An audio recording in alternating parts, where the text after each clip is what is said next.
In this video, I'm going to show you how to enable and disable talkback on Samsung Galaxy A16. Go in settings, scroll down, go in accessibility, tap on talkback.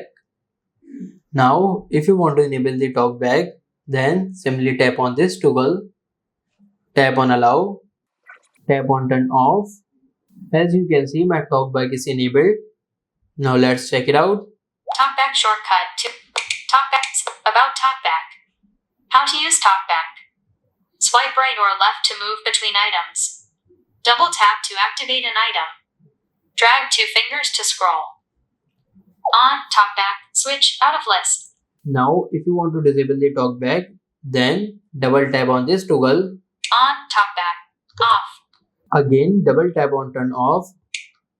As you can see, my talkback is disabled. So this is how you can enable and disable talkback on Samsung Galaxy A16. If this video helps you, like this video and subscribe the channel